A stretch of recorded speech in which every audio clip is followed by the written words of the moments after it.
زندگی کا ایک پورا عنوان قائم کرتا ہے۔ اسلام کی نگاہ میں ایک بندہ مومن کے لیے ترجیح اول مال و دولت نہیں، جاہ و منصب نہیں، حسب و نسب نہیں، رنگ و نسل نہیں، ذات پات بھی نہیں، بلکہ اسلام کی نگاہ میں بندہ مومن کے لیے ترجیح اول ایمان ہے، رب کی ذات کا توکل ہے، ذات پیغمبر سے والہانہ عشق ہے، شعور و آگہی کا نور ہے، حکمت و دانائی کے اجالے ہیں۔ دعوت اسلام کا جب آغاز ہوتا ہے تو ہم دیکھتے ہیں کہ پورا عالم کفر حضور اور اصحاب حضور کے خلاف جمع ہو جاتا ہے۔ طرح طرح کے دکھ، تکلیفیں، مصیبتیں، پریشانیاں اور ناموافق حالات کے جکڑ تھے جو حضور اور اصحاب حضور کو دیکھنا پڑے۔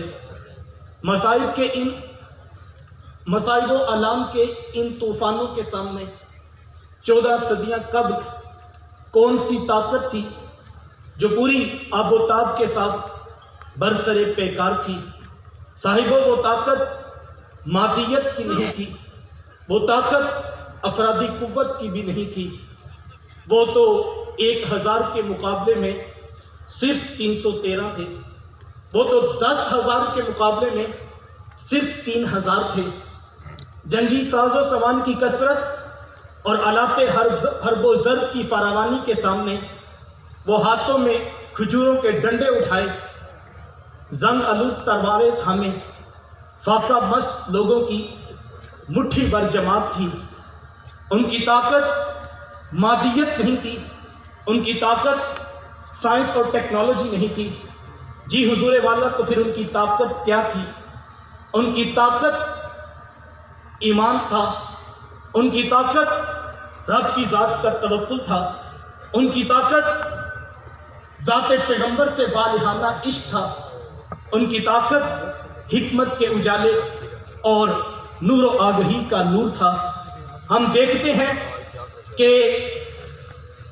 اوائل اسلام میں جب اللہ کے رسول صلی اللہ علیہ وآلہ وسلم نے دین اسلام کی تبلیغ کا آغاز کیا تو آپ جانتے ہیں کہ معاشرے میں ہر جرم، ہر برائی اور ہر گناہ پوری آب و تاب کے ساتھ سماج میں موجود تھا۔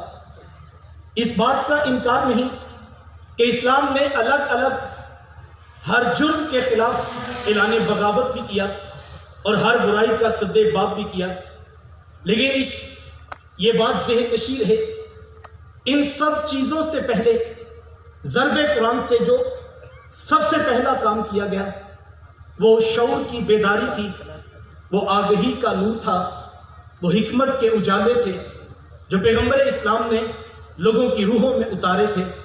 میرے حضور جانتے تھے کہ یہ لوگ جو آج میری دعوت کے مقابلے میں ہاتھوں میں پتھر لیے کھڑے ہیں، کانوں میں انگلیاں ٹھونس لیتے ہیں، یہ رخ پھیر لیتے ہیں، یہ میرے ہی قتل کے منصوبے بنا رہے ہیں، میرے حضور جانتے تھے جب ان کا شعور بیدار ہوگا تو وہ آواز حق جو ان کو زہر قاتل محسوس ہو رہی ہے، جب شعور بیدار ہوگا تو یہی آواز حق ان کے لیے نغمہ شیریں بن جائے گا۔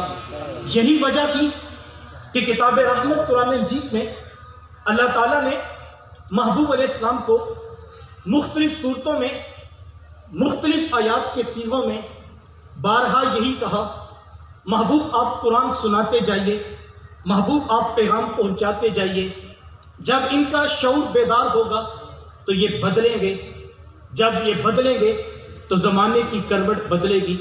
پھر ہم دیکھتے ہیں کہ جب دامن اسلام میں حضرت بلال حبشی رضی اللہ تعالیٰ عنہ ایمان کو سینے سے لگاتے ہیں تو امیہ پوری طاقت کے ساتھ عرب کے تپتے ہوئے ریگزار میں کوڑے مارتا ہے، لیکن بلال ہے کہ آگے سے مسکرا پڑتے ہیں۔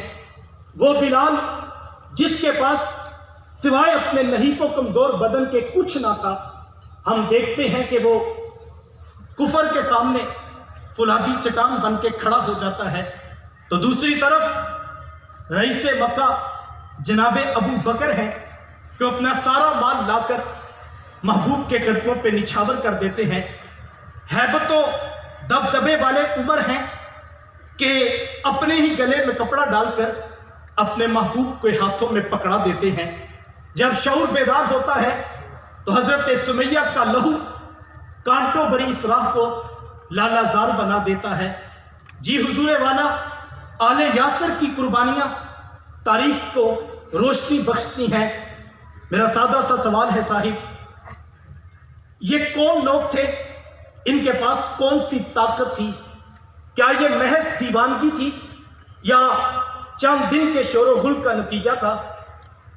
کیا یہ زہر اگلتی تقریریں تھیں یا کہ 2-4-10 دن کے دھرنوں کا نتیجہ تھا؟ نہیں حضور والا، اپنا سارا مال لا کر پیغمبر کے قدموں پہ نچھاور کر دینا یہ ابو بکر کے شعور کا فیصلہ تھا۔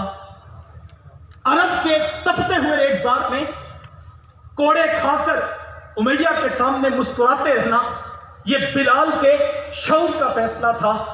ابو جہل کے خنجر سے ذبح ہونے کے بعد اسلام کی پہلی شہیدہ کا ٹائٹل سجا لینا یہ حضرت سمیہ کے شعور کا فیصلہ تھا۔ ترک کفر اور قبول دین یہ حضرت عمر کے شعور کا فیصلہ تھا۔ ترک عیش و عشرت اور قبول فاقہ مستی یہ حضرت مصعب کے شعور کا فیصلہ تھا۔ جی حضور والا بوقت ہجرت مہاجرین و مہاجرات کا اپنے آقا کے ساتھ ہر چیز چھوڑ چھاڑ کر چلنے کا اعلان کر دینا اور محبوب کے ساتھ تلخ زمینی حقائق کو اپنے پاؤں تلے رونتے ہوئے یہ نعرہ مستانہ بلند کر دینا، چلو چلو نبی کے ساتھ چلو، چلو چلو پیغمبر کی سنگت پہ چلو۔ حضور والا یہ نعرہ مستانہ یہ صحابہ کے شعور کا فیصلہ تھا۔ اسی وجہ سے اسلام اپنے ماننے والوں کو ترجیحی بنیادوں پر جو چیز بخشتا ہے وہ حکمت کے اجالے ہے، وہ شعور کی آگہی ہے۔ یہی وجہ ہے کہ آج ہم امت کا المیہ دیکھتے ہیں تو زوال کی اتھاہ گہرائیوں میں ڈوبتی ہوئی امت، اس کا ہر لمحہ میرے اور آپ کے سامنے ہے۔ اخلاقیات سے لے کر معیشت تک اور آداب معاشرت سے لے کر سیاست تک ہر پہلو، ہر رنگ، ہر انداز یہ خبر دے رہا ہے کہ امت کا اجتماعی شعور مر چکا ہے، دفن ہو چکا ہے۔ صاحبو، جب تک یہ شعور ڈیولپ نہیں ہم کر پائیں گے تب تک نتائج حاصل نہیں ہوں گے۔ علم و حکمت، شعور و آگہی کے بڑے 3 مراکز تھے جہاں سے امت کو یہ دولت نصیب ہونی تھی۔ وہ منبر و محراب تھے، وہ تعلیمی درس گاہیں تھیں، یا وہ مشائخ کی خانقاہیں تھیں۔ لیکن دکھ اور افسوس کے ساتھ اور آج ہمیں ہر جگہ ویرانی ہی ویرانی اور اذیت ہی اذیت دکھائی دے رہی ہے۔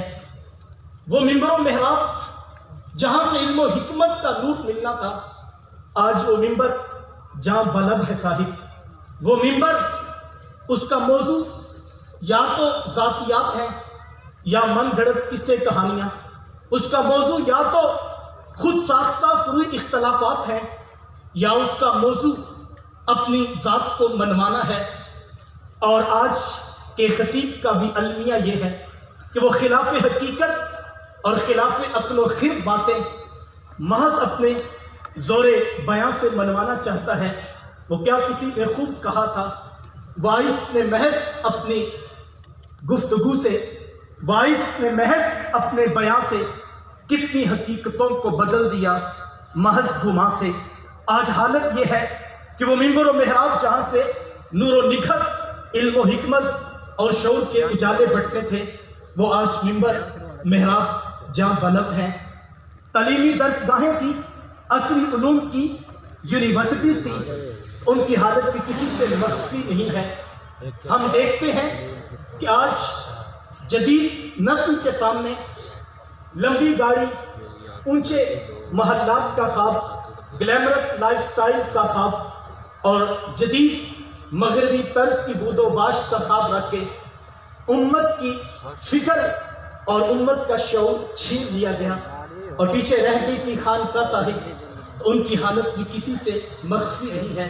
یہ وہ اماج گاہ تھی، یہ وہ چوکھٹ تھی جہاں آنے والوں کو علم و حکمت کا نور نصیب ہوا کرتا تھا، یہاں سے امت کا درد بٹا کرتا تھا، یہاں باہمی اختلافات کو ختم کر کے آنے والوں کی روحوں کا تزکیہ اور طہارت کا بندوبست کیا جاتا تھا۔ لیکن افسوس، اگر میں اقبال کے لہجے میں کہوں تو اقبال نے کہا تھا، اٹھا میں مدرسہ و خانقاہ سے غمناک، اٹھا میں مدرسہ و خانقاہ سے غمناک، نہ زندگی نہ محبت نہ معرفت نہ نگاہ۔ اور اہل مدرسہ کی فکر کی پسماندگی دیکھ کر اقبال چیخا اور اقبال نے کہا کہ گلا تو گھونٹ دیا تیرا اہل مدرسہ نے، کہاں سے آئے صدا لا الہ الا اللہ۔ اس سارے دردناک منظر نامے کے بعد آنے والوں مصطفی فقیروں، میں تمہیں مبارکباد پیش کرتا ہوں۔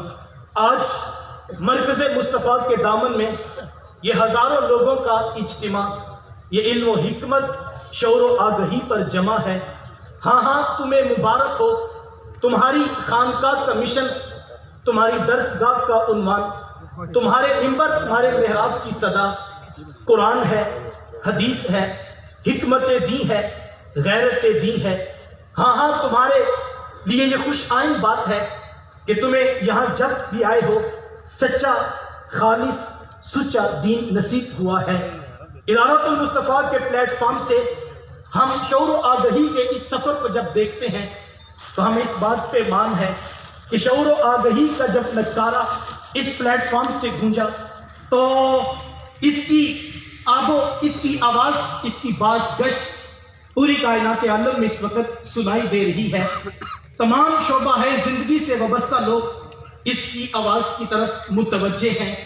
وہ کوئی گناہوں کی زندگی سے بیزار نوجوان تھا یا وہ حقیقت کی راہوں کا متلاشی کوئی اہل عقل و خرد سے شخص تھا، وہ اہل ثروت تھے یا کہ وہ غریب و مفلس لوگ جن کے پاس نہ متاع زندگی تھی نہ مقصد حیات تھا۔ ہاں ہاں اس پرفتن دور میں مایوسیوں کی اس دلدل سے فکر و آگہی کی ادارۃ المصطفیٰ کی اس آواز نے سب کو یکساں امیدوں کے چراغ بھی تھمائے اور ساتھ میں ایک پورا لاہ عمل عملاً ہماری آنکھوں کے سامنے رکھ دیا۔ ادارۃ المصطفیٰ کا وہ سفر جو 30 سال قبل شہر شہر نگر نگر کریا کریا درس قرآن کے نام سے شروع ہوا تھا، آج الحمدللہ اس کے دوسرے فیز میں اللہ کی توفیق سے میرے شیخ طریقت صبح سے لے کر شام تک پوری پاکستان کی زمین کے اوپر المصطفیٰ اسلامک سینٹرز کے نام سے کبھی یہاں افتتاح کر رہے ہیں تو کبھی وہاں سنگ بنیاد رکھ رہے ہیں۔ یہ آنے والی نسلوں کے علم و حکمت اور شعور و آگہی کا عملاً بندوبست ہے جو آج ہم اپنی آنکھوں سے ہوتا ہوا دیکھ رہے ہیں۔ تمہیں یاد ہوگا ادارۃ المصطفیٰ کا ایک اور خاصہ یہ تھا کہ ادارۃ المصطفیٰ نے ہمیشہ امتی بن کر جینے کا مزاج دیا ہے۔ وہ نالائے فغاں جو ہم بچپن سے سنتے آ رہے ہیں، کابل سے کندھار تک، قلعہ جنگی سے دشت لیلا تک، تورا بورا سے تقریب تک، موصل سے بغداد تک، جاوا کے ساحل سے لے کر رباط کے کوچہ و بازار تک۔ ہاں ہاں وہی نعرہ اور وہی نعرہ مستانہ جو ہم دیکھتے ہیں کہ ان کے ہر بیان کا حصہ ہے، ان کے ہر موضوع کا عنوان ہے۔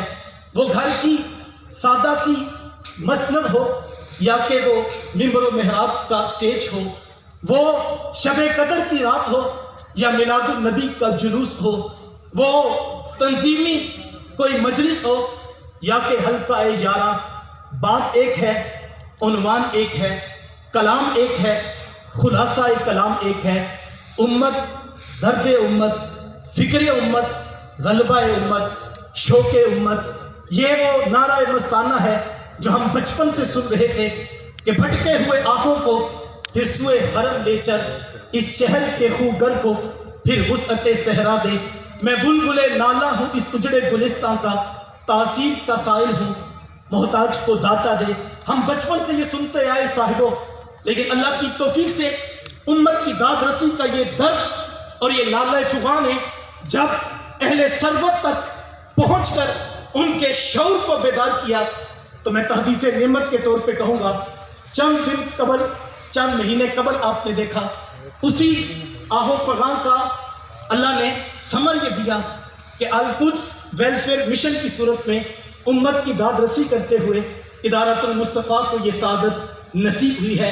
آنے والوں، میں آخر پہ تمہیں یہ کہنا چاہوں گا، آج میں اور آپ دل کی اتھاہ گہرائیوں سے اس در کا شکریہ ادا کریں، اس دہلیز کی مہربانی، یہ اس خانقاہ کا کرم ہے۔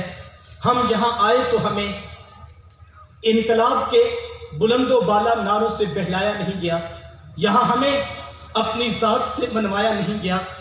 ہم آج شکریہ ادا کرتے ہیں کہ جب ہم یہاں آئے تو ہمیں سچا، خالص، کھرا دین سنانے کے بعد بھی یہ کہا کہ بیٹا تم بنیاد کے پتھر بن کے بچھ جاؤ، تم آواز سناتے جاؤ، تم اذان دیتے چلے جاؤ، تم صفے سیدھی کرتے رہو، اپنا کام اور اپنے حصے کا کام کرتے چلے جاؤ، یہی ہے راہ منزل، یہی رخت سفر۔